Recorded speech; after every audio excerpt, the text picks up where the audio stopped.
Open window, unreal scenes. By Danielle Sainte-Marie. My window open, a light waft on an early September morn, my crystal globe orbits on its string, until settling to bourne. I have a clear pane of glass, I see it is bountiful Utah outside, but somehow I feel Riverside, California in this temperature and sky, and my youth calls with images from my past, and even native Utah birds perched in the dead tree, cannot change my feelings with their chattering words. I am in Riverside, and the images are alive. I see my large family gathering on New Year's Day to watch football, and eat. I remember that night my sister and I huddled together and cried ourselves to sleep. I remember the delicious food, spare ribs, and green beans and ham, and I remember bike riding later to escape the drunken rages of that man. I remember bouncing a big red ball in the backyard, bounced against the wall, and then caught. It was a game of going nowhere, like me, barred. I remember writing furiously in my room, and that's when my feelings would truly bloom. I came alive in those short stories and poems, begging and borrowing from anyone I could to get paper and pencils on loan. And now, the feelings and memories, in a way. They are timeless, and yet, they're temporal, here for a second of joy and regrets.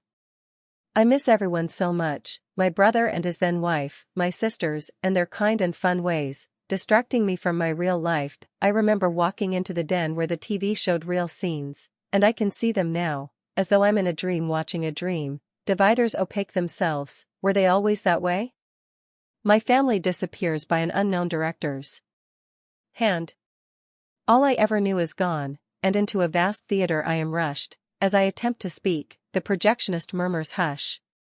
I am placed in the center of the movie house, and flicker goes the screen, and I am immediately aghast as I watch scenes play from my life. This must be a dream. For someone was watching me all the time.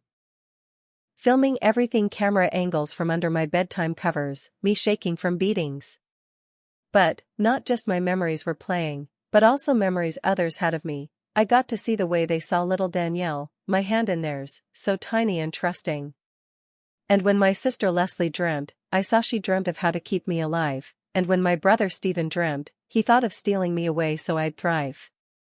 My mother's dreams were of saving me through a God called Jehovah, but she didn't know I had already figured out my creator was a supernova. My father didn't remember his dreams, he was too drunk and passed out. But I bet they were of great pain, war, tearing apart, and mushroom clouds.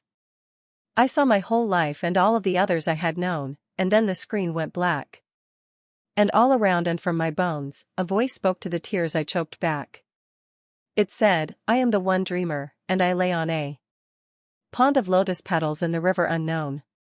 My dream is one, it is of you and all the universe. Everybody's dreams from mine are grown.